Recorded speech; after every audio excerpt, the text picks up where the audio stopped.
ஆண்டவராக இயேசுவின் நாமத்தில் தொலைக்காட்சி நேயர்களுக்கு அன்பின் வாழ்த்துக்கள்.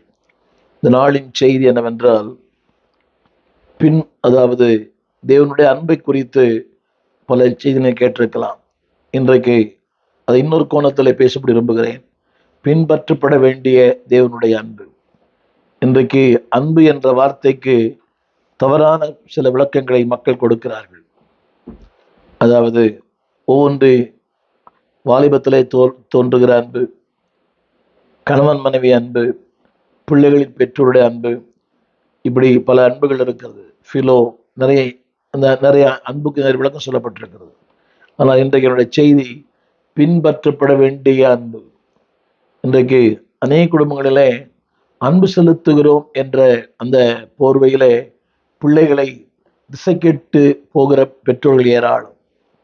அன்பு செலுத்துகிறோம், கண்டிக்க வேண்டிய வயதில் கண்டிப்பதில்லை. சின்ன பிள்ளைகள் பாருங்களேன், இன்றைக்கு அன்பு செலுத்த வேண்டியது முக்கியம்தான்.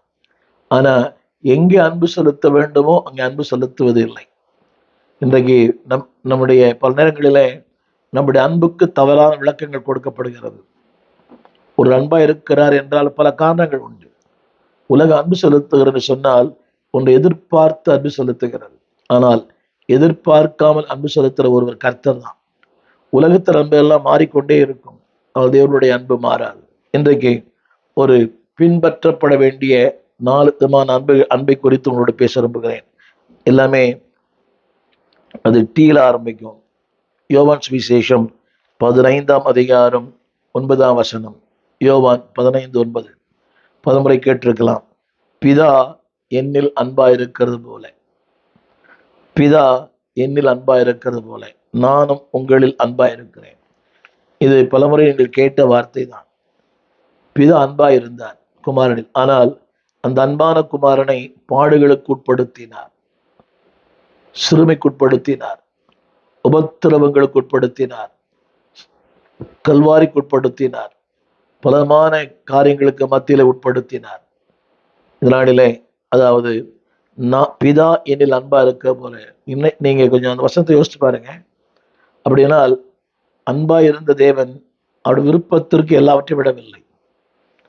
இவரும் அந்த அன்பை தனக்கு சாதகமாய் பயன்படுத்தி கொள்ளவில்லை.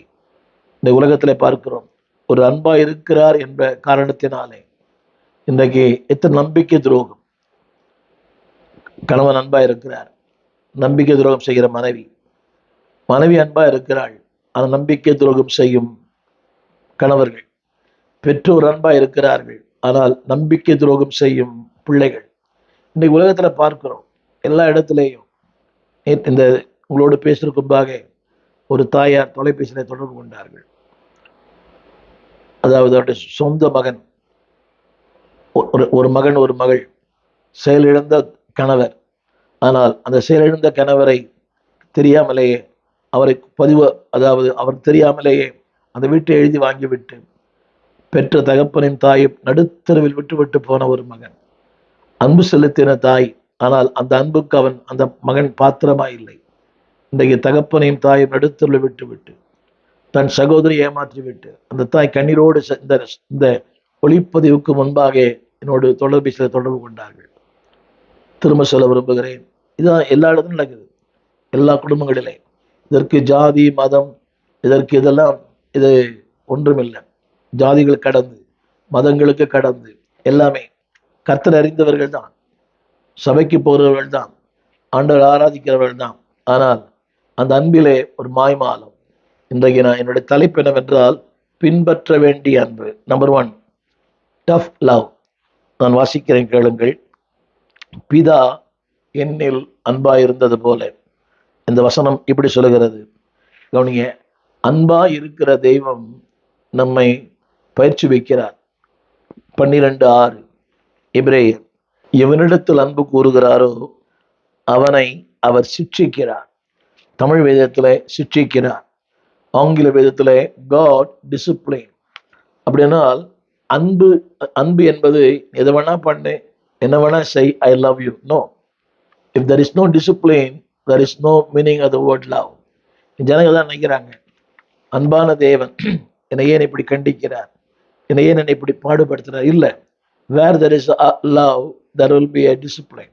அதுதான் ஆரம்பத்தில் சொன்னேன், தேவனுடைய அன்பு டஃப். சில நேரங்களிலே அது கடினமாக இருக்கும், ஏற்றுக்கொள்ள முடியாது. வனாந்தரம், புயல் காற்று, சூறாவளி, கொந்தளிப்பு, அலைகள், வாழ்க்கையில என்ன நடக்கிறது என்பதை புரிந்து கொள்ள முடியவில்லை. என்னை சுற்றி என்னிலே என்ன நடக்கிறது. நான் பல செய்தி சொல்லியிருப்பேன், நாம் ஆராதிக்கிறவர் புரிந்து கொள்ளப்பட முடியாத ஒரு தெய்வம். பல நேரங்களில் என்ன நடக்கிறது, என்னை சுற்றி நடக்கிறது, எனக்குள் என்ன நடக்கிறது என்று எனக்கு புரியவில்லை. எனக்கு அது உண்மை. 53 ஆண்டுகளாக ஆண்டவரை பின்பற்றுகிறேன். பல நேரங்களில் I don't know what's happening in me and around me. என்ன நடக்குது, அன்பு கூறுகிறேனே. ஆனால் பின்பற்ற வேண்டிய முதல் அன்பு, அன்பானவர்களே, அன்பு எங்க இருக்கிறதோ அங்கே சிக்ஷை இருக்கும். அந்த வார்த்தையை நான் படிக்கிறேன், கேளுங்கள். அதாவது எவனிடத்தில் அன்பு கூறுகிறாரோ அவரை சிக்ஷிக்கிறார். அடுத்த வார்த்தை தண்டிக்கிறார். மூன்றாவது புத்திமதியை சொல்லுகிறார். இந்த 3 வார்த்தைகளை கோடிட்டு நான் சொல்ல விரும்புகிறேன். சிக்ஷிக்கிறார், தண்டிக்கிறார், புத்திமதியை சொல்லுகிறார். இந்த ஜனங்களுக்கு பிடிக்காத ஒன்று இதுதான், அந்த சிக்ஷை. தமிழ்ல சிக்ஷை, ஆங்கிலத்தை டிசிப்ளின். இரண்டாவது தண்டிக்கிறார், கரெக்ஷன். யாரும் விரும்புறதில்லை. எந்த விசுவாசியும் எந்த திருச்சபை மக்கள் இன்னைக்கு விரும்புறதில்லை. ஒரு உடன் ஊழியன், தலைமை போதனுடைய அந்த கரெக்ஷன் விரும்புறதில்லை. பலர் நான் பார்த்திருக்கிறேன். நீ என்ன சொல்றது, நான் என்ன கேட்கறது, உன்னை எங்க சந்திக்கணும் அங்க சந்திக்கிறேன்றாரு அந்த உடன் ஊழியர். யோசித்து பாருங்கள், இவர் எப்படி ஒரு தலைவராக ஒரு போதலா இருப்பதற்கு தகுதியானவர் என்று எனக்கு புரியவில்லை. நீ என்ன வேணா பண்ண, உன்னை பார்த்துக்கிறேன்றார். அப்படியானால் அவருடைய பாதை கரெக்ட் பண்றதுக்கு அவர் விரும்பல.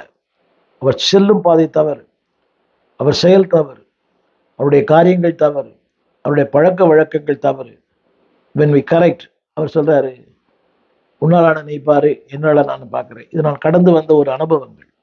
அப்படியானால் இன்றைக்கு யாருக்குமே இந்த கரெக்ஷனை விரும்புறதில்லை. ஆபகு சொல்லுகிறார், அவர் என்னை கண்டிக்கும் போது. அப்படியானால் இன்றைக்கு நிறைய பேருக்கு அந்த அப்படிப்பட்ட ஒரு எண்ணங்கள் இல்லை. என்னை ஒருத்தர் கண்டிக்கணும், நீதிமான் தயவாய் குட்டட்டும், அது என் தலைக்கு எண்ணெயை போல் இருக்கும். என்னை யாரையும் குட்ட முடியாது. ஒரு விசுவாசி கரெக்ட் பண்ண அடுத்த நாள் அவர் இன்னொரு சபை ஆரம்பிக்கிறார். தனியா போனா பரவாயில்ல, இன்னொரு 10 பேர் கூட்டிட்டு போறார். ஆனால் பின்பற்றப்பட வேண்டிய அன்பு, அன்பானுடைய God's love stops sometimes. மேலான அன்பு, மகிமையான அன்பு, ஆனால் அதே வேளையில அது கடினமான அன்பு. ஏன் தெரியுமா? அது ஒரு வார்த்தை அவர் எழுதியிருக்கிறார். அந்த வார்த்தை எழுதப்பட்டிருக்கிறது. அதாவது எதுக்காக தெரியுமா? ரோமர் 8:28, உங்கள் நன்மைக்காக, என் நன்மைக்காக. அந்த வார்த்தை இருக்குது, அன்பு கூறுகிறவர்களுக்கு சகலமும் நன்மைக்காக. நீ பல முறை படிச்சிருக்கலாம், இதோட கனெக்ட் பண்ணி படிங்க. அன்பு கூறுவர்களுக்கு சகலமும். டஃப் தான், ரொம்ப ரஃப் தான். நான் கடந்து வந்திருக்கிறேன். புயல், சூறாவளி, வியாதி, பலவீனங்கள், மரணத்தின் பள்ளத்தாக்கு, பலமுறை மரணத்தின் விளிம்பு. ஆனால் தேவனுடைய அன்பு, அன்பானவர்களே, டஃப்பா இருக்கும். ஆனா அதே வேளையில நம்முடைய வாழ்க்கைக்கு நன்மையா இருக்கும். அந்த வார்த்தையை பாருங்கள், சகலமும். சகலமும். அதுல இன்னொரு வார்த்தை பயன்படுத்தப்பட்டிருக்கிறது, even though it is a tough. அன்பானவர்களே, அதுல அந்த டஃப்ல நம்மை உறுதிப்படுத்துகிறார். He makes me to firm, என்னை ஸ்திரமாய், என்னை உறுதியாய், நிலைக்கும்படியாய். பல நேரங்களிலே ரொம்ப ரஃப் தான் காலங்கள், சூழ்நிலைகள், வாழ்க்கை ஒரு ரஃப் தான், ரஃப் அண்ட் டஃப். அப்படி இருக்கிற மாதிரி தெரியும். என்னை ஏன் மறந்தீர், ஏன் தூரத்தில் இருக்கிறீர், என்னை ஏன் கைவிட்டீர், நீர் எங்களோடு இருந்தால் இவைகளை சம்பவிப்பானேன். Life is very tough and rough, but still if you love the Lord, நீ தேவனால் நேசிக்கப்படுவாயானால், அன்பானுடைய அந்த ரஃப் அண்ட் டஃப் டைம்ல கூட ஏதோ ஒரு நன்மை வாழ்விலே செய்வார். யோசேப்பின் வாழ்க்கையில் எல்லாமே ரஃப் தான், எல்லாமே டஃப் தான். அவன் தகப்பனால் அதிகமாக நேசிக்கப்பட்டான், தகப்பனால் அன்பு கூறப்பட்டான். ஆனால் 13 ஆண்டுகள் அவன் பட்ட பாடுகள், போத்திபார் வீட்டிலே, சிறைச்சாலையிலே, எல்லா இடங்களிலும், வேறெவர் ஈவென்ட் the problem. 13 ஆண்டுகள் அவனுடைய துன்பம் அவனை தொடர்ந்து கொண்டே வந்தது. ஆனால் ஏற்ற காலத்திலே கர்த்தர் உயர்த்தினார். இதான் ரோமர் 8:28 வாசிக்கிறோம். அன்பானவர்களே, அதாவது in his tough love there is a firmness.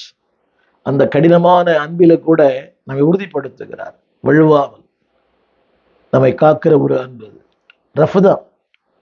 அதாவது நீ நினைக்கிற மாதிரி காரியம் நடப்பதே இல்லை. கேட்கலாம், ஏன் கணவர் எடுத்தீர், ஏன் என் மனைவி எடுத்தீர், ஏன் என் பிள்ளைகள் எடுத்தீர், உமக்கு இரக்கம் இல்லையா, உமக்கு தயவு இல்லையா, உமக்கு ஊழியம் செய்ய, உமக்கு தானே ஊழியம் செய்கிறேன்.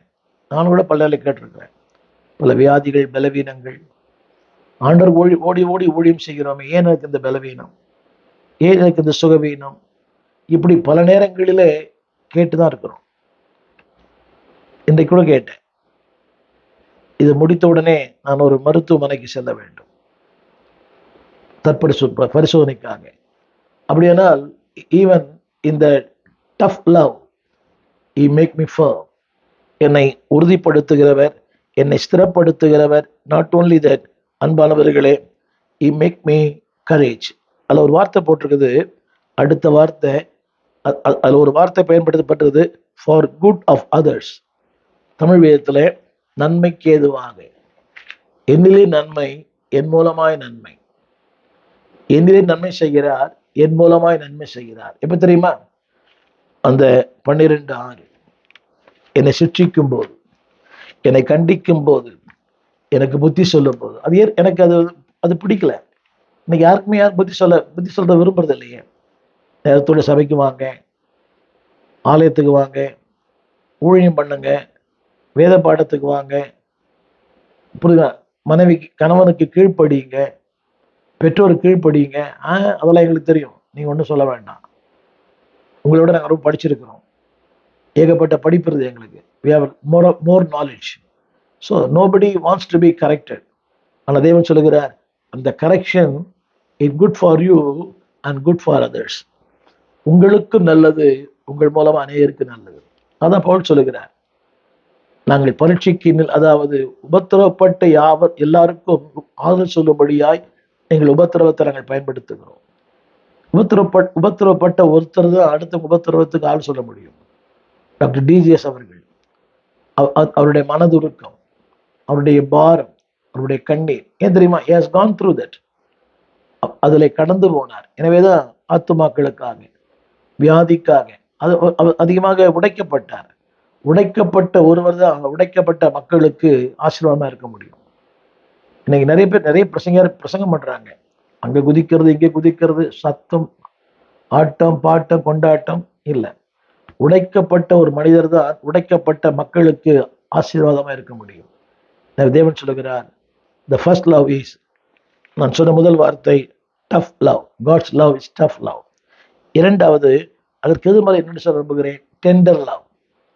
அவருடைய அன்பு இலகினது. இதைத்தான் பலமுறை ஆண்டவர் சொல்லுகிற வார்த்தை. 62 வாசிக்க விரும்புகிறேன். 63 எபிரேயர் 4:15. நம்முடைய பலவீனங்களை குறித்து பரிதபிக்க கூடாத பிரதான ஆசாரியர் நமக்கு இராமல். வாசிக்கிற கேளுங்கள். நம்மை போல சோதிக்கப்பட்டும் பாவம் இல்லாதவராய் பிரதான ஆசாரியர் நமக்கு இருக்கிறார். இங்க பயன்படுத்தப்பட விரும்பும் வார்த்தை, என்னுடைய பலவீனங்களிலே அவர் பரிதபிக்கிறார். திரு சொல்லுகிறேன், என் பலவீனங்களிலே அவர் என் மேல் அக்கறை கொள்கிறார். டெண்டர். 1000 பலவீனம், ஜப வாழ்க்கையில பலவீனம், ஊழியத்திலே பலவீனம், வேதம் வாசிப்பதிலே பலவீனம், ஆலயத்திலே ஆலய ஆராதனையிலே பலவீனம், ஜபிப்பதிலே பலவீனம். There are so many weakness in my life. Still he has a tender mercy. இதுதான் அடிக்கடி வேதம் வாசிக்கிறோம். அவருடைய காருண்யம் எங்க தெரியுமா? கவனிங்க, நம்முடைய பலவீனங்களை தூற்றி திரிகிற மக்கள் தான் ஏராளம். ஒரு சின்ன பலவீனம் தான், அதை பெருசுப்படுத்தி அதை ஊதி அதை ரொம்ப விஸ்தாரமாக்குற மக்கள் ஏராளம் இன்னைக்கு. ஆனால் தேவன் சொல்கிறார், உன் பலவீனங்களை குறித்து ஐ டேக் கேர். உன் பலவீனங்களை குறித்து ஐ ஹாவ் எ டெண்டர். எனக்கு ஒரு பாரம், எனக்கு ஒரு அக்கறை. அதை சொல்லப்பட்டிருக்கிறது. அதாவது அவர் நம்மை போல எல்லா விதத்திலும், நீங்கள் கடந்து போகிற அந்த பாடுகளை அவர் கடந்து போனார். மென்டலி, ஸ்பிரிச்சுவலி, பிசிக்கலி, சரீரத்தில், ஆவியில், ஆத்துமாவில். அவரும் அதை கடந்து போனார். அவர் வளர்ந்தும் போனார். முதல்ல சொன்னேன் டஃப் லவ், இரண்டாவது டெண்டர் லவ். அவருடைய அன்பு ரொம்ப இலகினது. தாய் போல தேற்றி, தந்தை போல ஆற்றி, தோல் மேல் சுமக்கிற ஒரு கர்த்தர். பலவீனத்தின் மத்தியிலும் இந்த தகப்பன் எல்லாவற்றையும் அழித்து போட்டான். தகப்பனுடைய பெயரை கெடுத்து போட்டான். எல்லாவற்றிலையும் யோசித்து அந்த தகப்பன் யாராவது உங்க பையன் எங்கன்னு கேட்ட எப்படி இருந்திருப்பான் மனசு? உடைந்த தகப்பன் என்ன பதில் சொல்லுவாரு? உங்க மகன் எங்க? ஊதாரியாய் வாழ்ந்தான், ஆனாலும் டெண்டர் லவ். அன்பானவர்களே, தேவனுடைய அந்த இருதயம் ரொம்ப இஸ் வெரி டெண்டர். அதுல அந்த டெண்டர் என்ற வார்த்தைக்கு மெர்சி, கிரேஸ். அது கவனிங்க, மனித அந்த அந்த சிலருடைய அன்பு ஒரு குறிப்பிட்ட காலம் இருக்கும், குறிப்பிட்ட காலம் மாறிடும். கவனமாக கேட்கிறேன். It is for some time, for some people. சில நேரங்கள் சில மனிதர்களுக்கு மட்டும்தான். ஆனா இப்படி இல்லை, எல்லா நேரத்திலும் எல்லா மனிதருக்கும். அதைத்தான் அங்கே நான் வாசிக்கிறோம். எல்லா விதத்திலும், எல்லா நேரங்களிலும். இரண்டாவது, எல்லா சமயங்களிலும். ஆரம்பத்தில் சொன்னேன் for some people, for some time. சில இடத்துல அன்பா இருப்பாங்க, சில நேரங்கள்ல அன்பா இருப்பாங்க. நீங்கள் விளங்கி இருப்பீன்னு நினைக்கிறேன். சில நேரங்கள் அன்பா இருப்பாங்க, சில மனிதர்கள் அன்பா இருப்பாங்க. எல்லா இடத்துல அன்பா இருக்க மாட்டாங்க. அவங்களுக்கு யார் பிடிக்குதோ அவங்கள்ட்ட அன்பா இருப்பாங்க. அதாவது அவங்க சூழ்நிலைக்கு ஏற்ற மாதிரி அன்பா இருப்பாங்க. சில நேரங்களில் சில மனிதரிடத்தில் மட்டும். இவர் அப்படி அல்ல, எல்லா நேரங்களிலும் எல்லா மனிதரிடத்திலும். எத்தனை பெரிய அன்பு! Is a tender love. இதைத்தான் எபேசியர் 4:32 வாசி, தேவன் உங்களுக்கு மன்னித்தது போல. அது ஒரு வார்த்தை அவர் சொல்லுகிறார், தயவு, மன உருக்கம். அது இதான் அந்த டெண்டர் லவ் என்ற வார்த்தைக்கு அர்த்தம். தயவு, மனதுருக்கம். அன்பானவர்களே, எபேசியர் 4:32. அவருடைய அன்பு எப்படிப்பட்டது? தயவானது. ஆரம்பத்தில் எதிர்மறையான வார்த்தையை சொன்னேன், tough love. at the same time, the tough love is to discipline me. என் வாழ்க்கையை கட்டுப்படுத்த, ஒழுங்குபடுத்த, என்னை முறைப்படுத்த, என்னை சீர்படுத்த, என்னை ஸ்திரப்படுத்த. இரண்டாவது டெண்டர் லவ். மூன்றாவது ஒரு சொல்ல விரும்புகிறேன், இட்ஸ் a trustworthy love. இந்த அன்பை நம்பலாம். இன்றைக்கு போலியான அன்பு, ஒரே பாசமழை. இந்த நீங்க பார்ப்பீங்க, இந்த காதலர்கள்லாம் என்ன, நீ இல்லையே நான் இல்லை, உனக்காக மறிப்பேன். அதே மனுஷன் மாறிட்டான், அதே மனுஷன் மாறினான். கட்டினா உன்னதான் கட்டுவேன்றான் ஒரு நாள். இப்ப என்ன சொல்றான்? வெட்டினா உன்னதான் வெட்டுவேன்றான். இது உலகத்தில் நடக்கிற நடப்பு. இது ஒரு கேட்பதற்கு வேடிக்கையா இருக்கும். நேரம் பார்த்துருக்கலாம். நீ இன்றி நான் இல்லை. இப்ப என்ன சொல்றான்? உன்னை நீ இருக்கணும், இல்லை நான் இருக்கணும்ன்றான். அப்படின்னா இந்த ஆட்களிலே எந்த அன்பையும் நம்ப முடியல. உலகம் மாயை, உறவுகள் மாயை, உள்ளத்தில் உள்ளதெல்லாம் மாயை. Nobody can trust. யாரையும் யார் நம்ப முடியல. பெத்த பிள்ளையை நம்ப முடியல. முன்னாடி சொன்னானே, போலி கையெழுத்து போட்டு பத்திரத்தை மாற்றுகிற பிள்ளைகள், போலி கையெழுத்து போட்டு வங்கியில பணம் எடுக்கிற பிள்ளைகள்லாம் இருக்கிறாங்க. எத்தனையோ சம்பவங்களை பார்க்கிறோமே. தனக்கு அதாவது முதலாளி ஏமாற்றுகிற தொழிலாளர்கள் தினதோனி செய்தித்தாளை பார்க்கலாம். அன்பை நம்ப முடியல. சொந்த கணவனுக்கு விஷம் வைத்துக் கொள்ளுகிற மனைவியெல்லாம் இருக்கிறாங்க. அதே மாதிரி எல்லாம் ரெண்டு பக்கமும் இருக்குது. So we cannot trust the love. இந்த உலகத்துல அந்த அன்பை நம்ப முடியாத ஒரு அன்பு. அது சமயத்துக்கு ஏற்ற மாதிரி, காலத்துக்கு ஏற்ற மாதிரி. இது எல்லா துறைகள்லையுமே. அரசியல்ல ஒரு கட்சியில் இருக்கிறார், சில காலம் நன்மை அனுபவிக்கிறார், பதவி சுகம். அந்த தலைவர் அவர் நம்பி பல பொறுப்புகளை கொடுக்கிறார். நான் அவருக்கே அவர் துரோகம் பண்ணுகிறார். எல்லா குடும்பமும் நடக்குது. ஊழியங்கள் நடக்குது, ஸ்தாபனங்கள் நடக்குது, இயக்கங்கள் நடக்குது. நம்பி ஒரு அன்பு அந்த பொறுப்பை தரும்போது அன்பிலாம் தர முடியாது. இந்த உலகத்துல எந்த நபரையும் they are not trustworthy love. ஆனா இவருடைய அன்பு, அன்பானவளே, இந்த அன்பு எங்க ஆரம்பிச்சு தெரியுமா? எரேமியா 3:13, பூர்வ காலம் முதல். அன்பான தேவ பிள்ளைகளே, இடையில வந்த அன்பு அல்ல. இதெல்லாம் இடையில வந்த அன்பு. கணவன் அன்பு, மனைவியின் அன்பு, பிள்ளையின் அன்பு, பெற்றோரின் அன்பு, நண்பர்களின் அன்பு, இதெல்லாம் இடையில வந்துச்சு. ஆனா தேவனுடைய அன்பு பூர்வ காலம் முதல். அது மட்டுமல்ல, இன்னொன்னு கூட சொல்றாரு, அனாதி சிநேகத்தால். 2 வார்த்தைகள். பூர்வ காலம் முதல், இரண்டாவது அனாதி சிநேகம், இட்டர்னல் லவ். இன்னைக்கு இருக்கலாம் டெம்பரரி.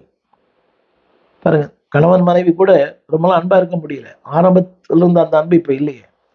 வயசாக காலங்கள் மாற இடையில் நிறைய நிறைய உட்புகள் நிறைய இருக்குது. உறவுகள் வருது, யாரையாலும் வராங்க.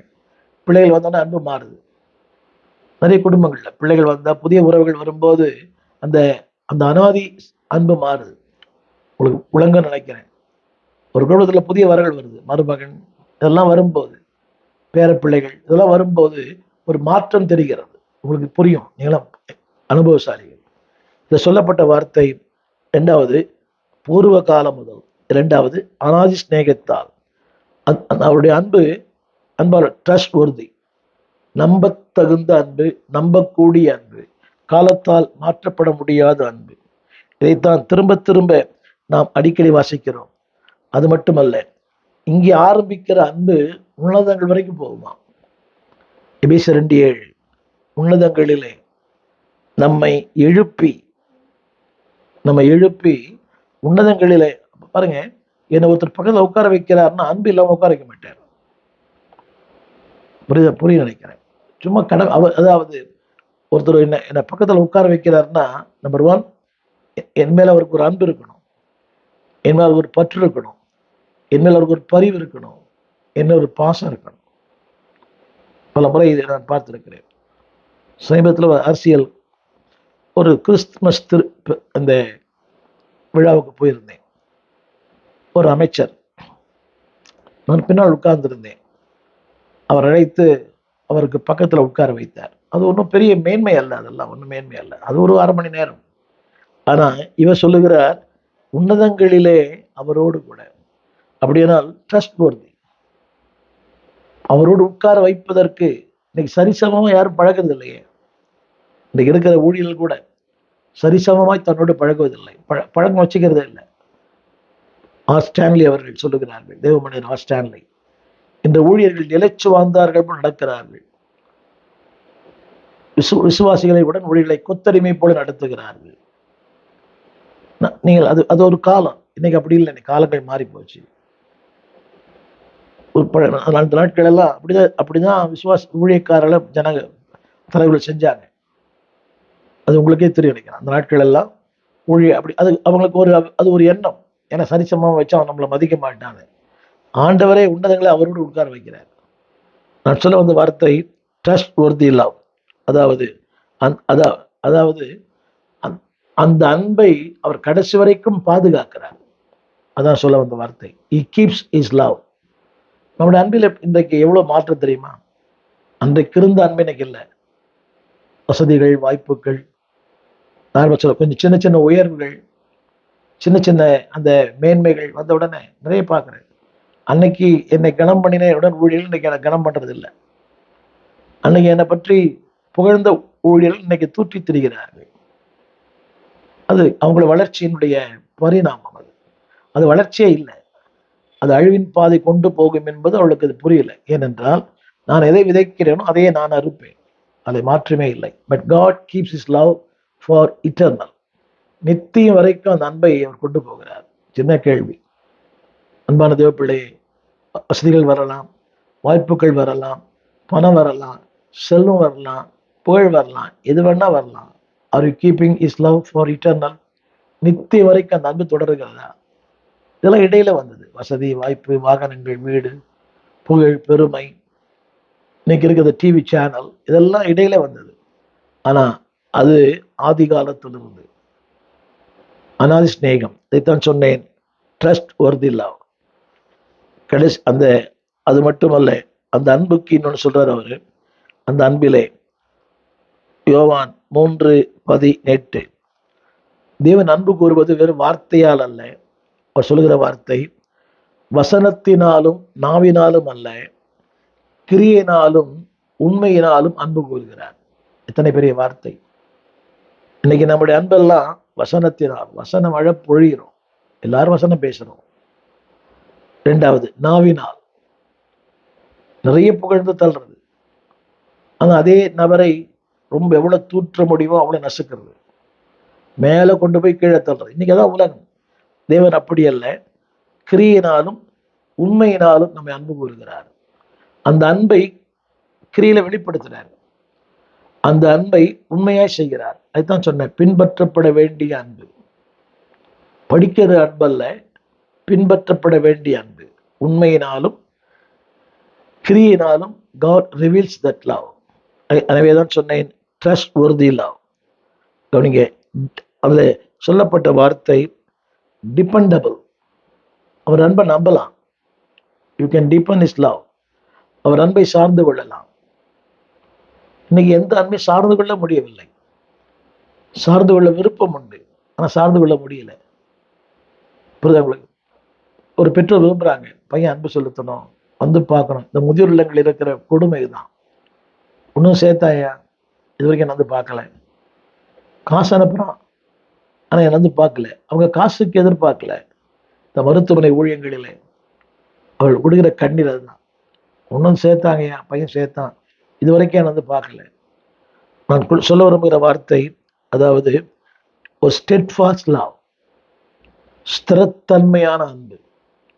இரண்டாவது டிபெண்டபிள், சார்ந்து கொள்ளக்கூடிய அன்பு. என்னை கேட்டுக்கொண்டிருக்கிற அன்பான தேவ பிள்ளையே, இஸ் யுவர் லவ் ஸ்டெட்ஃபாஸ்ட்? உங்கள் அன்பிலே ஒரு ஸ்திரத்தன்மை இருக்கிறதா? தந்தா துதிப்போம், தராவிட்டா மிதிப்போம் இல்லை. ஒரு ஸ்டெட்ஃபாஸ்ட். அதில் சொல்லப்பட்டிருக்க அருமையான வார்த்தை, ரொம்ப அழகான வசனம். வசனத்தினாலும் நாவினாலும் அல்ல. எவ்வளோ பாட்டு, எவ்வளோ ஜபம், ஒரே முழக்கம்தான், வாயத்திறந்த அந்நிய பாஷை. But they don't love anybody.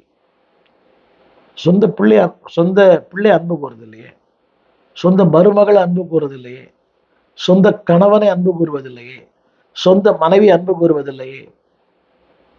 திரும்ப சொல்லுகிறேன், வசனத்தினாலும் நாவினாலும் அல்ல. அது இன்னும் கொஞ்சம் சேர்த்துக்க விரும்புகிறேன். அந்நிய பாஷையினால் அல்ல, கிரியினாலும் உண்மையினாலும். ஆங்கிலத்தில் பயன்படுத்தப்பட்ட வார்த்தை, அன்பானவர்களே, டீட் அண்ட் இன் ட்ரூத், அன்பினால். கடைசியாக சொல்ல விரும்புகிறேன், இது வெற்றி உள்ள ஒரு அன்பு, ட்ரையம்பன்ட் லவ், வெற்றி உள்ள ஒரு அன்பு. இந்த அன்பிலே தோல்வி இல்லை. இந்த அன்பு ஒழிந்து போகாத அன்பு, ட்ரையம்பன்ட் லவ். இந்த அன்பிலே ஒரு வெற்றி, இது தோல்வி அடையாத அன்பு. இந்த எல்லா அன்புகளை பாருங்க, இன்றைக்கு அதிகமான குடும்பங்கள் விவாகரத்து தான். விரும்பிதான் திருமணம் பண்ணாங்க, பெற்றோரும் எதிர்ப்பை மீது தான் திருமணம் பண்ணாங்க. வாழ்வோம், வாழ்ந்து காட்டுவோம். ஆனா இல்லையே, அதிகமான கிறிஸ்து குடும்பங்கள் இன்னைக்கு விவாகரத்துகள். இதுவரை இல்லாத அளவுக்கு இன்னைக்கு விவாகரத்துகளை நம்ம திருச்சபையில பார்க்கிறோம். எவ்வளவு வேதனை. இதனுடைய கருத்து திரும்ப யோவான் 1:13, இந்த அன்பு ஒழியாது, தேவனுடைய அன்பு. அதான் இன்னொன்னு சொல்றாரு, தெரிந்த வசனம் தான், எல்லாம் ஒழிந்து போகும், அறிவு, அந்நிய பாஷை, தீர்க்கதரிசனங்கள் எல்லாம் ஒழிந்து போகும், ஆனா இது ஒழியாது. அதுல ஒரு வார்த்தை இருக்கிறது, 2 வார்த்தை. ஒழியாது என்பது வேறு, ஒழிந்து போகாது என்பது வேறு. ஒரு நாளும் இட் நெவர் சீஸ்ட். இங்கே ஒரு வார்த்தை, ஒரு நாளும் அது ஓய்ந்து போவதில்லை. God's love is triumph love. அந்த அன்பு ஒரு நாளும் உன்னை கைவிடாத அன்பு. சரியான வார்த்தை, ஒழியாது. நான் எவ்வளவு தூரம் போனாலும், என்னதான் பண்ணாலும், அந்த அன்பில ஒரு வெற்றி உண்டு. உனக்கு வெற்றியை தருகிற அன்பு, உன்னை வெற்றியாளனாய் மாற்றுகிற அன்பு. நான் சொல்ல விரும்புகிற அந்த வார்த்தை, அவனிங்க, இஸ் லவ் நெவர் ஃபெயில்ஸ். அது மட்டுமல்ல, 1 யோவான் 4:16, நம்மேல் வைத்திருக்கிற அன்பு. In what basis? என் மேல் வைத்திருக்கிற அன்பு. அப்படியானால் என்னில் என்ன நன்மை கண்டீர், என்னை அழைத்தீரும் சேவைக்காய். தேவன் என் மேல் வைத்திருக்கிற அன்பு. ஒண்ணுமே இல்லை, தகுதியற்றவன், நிலையற்றவன், நாதியற்றவன். பட் ஸ்டில் அங்கு சொல்லப்பட்ட வார்த்தை, அன்பானவர்களே, என்னில் அவர் அன்பா இருக்கிற காரணம் என்னவென்றால், அதுல இன்னொரு வசனம் கூட போட்டிருக்குது, 1 Corinthians 13:13. அது ஒரு வார்த்தை, விசுவாசம், நம்பிக்கை, அன்பு தெரிந்த வசனம். ஆனால் நிலைத்திருக்கிறது. இதுல அன்பே பெரியது. அப்படியானால் அந்த அன்பு நிலைத்திருக்கிற அன்பு, வெற்றியின் அன்பு. அன்பானவர்களே, அதைத்தான் ஆங்கிலத்தில் சொன்னேன், ட்ரையம்ஃபன்ட் லவ். அந்த அன்பிலே மாற்றமே இல்லை. திரும்ப உண்மையாக யோவான் 4:16, தேவன் என்மேல் வைத்திருக்கிற அன்பு. In what basis? கவனிங்க, என்னில் அன்பு வைப்பதற்கு எனக்கு என்ன தகுதி இருக்கிறது?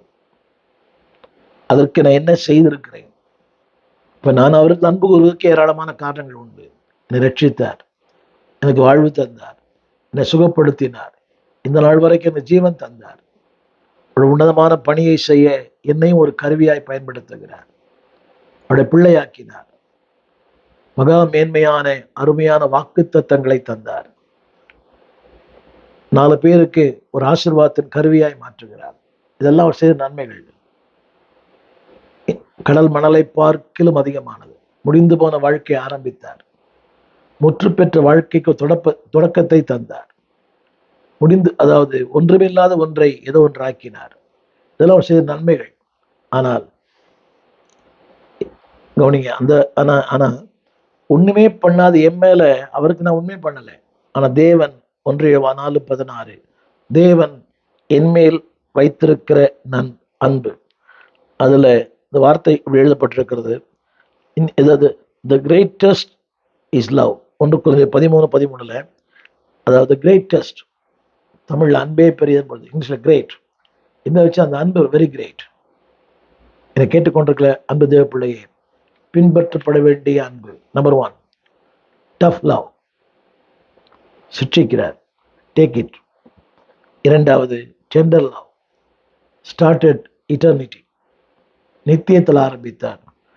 3வது, ட்ரஸ்ட் வர்தி, இந்த சூழ்நிலை நம்பலாம். எக்காலத்திலும், எந்த நேரத்திலும், எந்த சூழ்நிலையிலும் மனிதனை கைவிட்டாலும், மாமிசம் அழுகி நாரிட்டாலும், எல்லாமே போனா கூட யூ கேன் ட்ரஸ்ட் ஹிம்.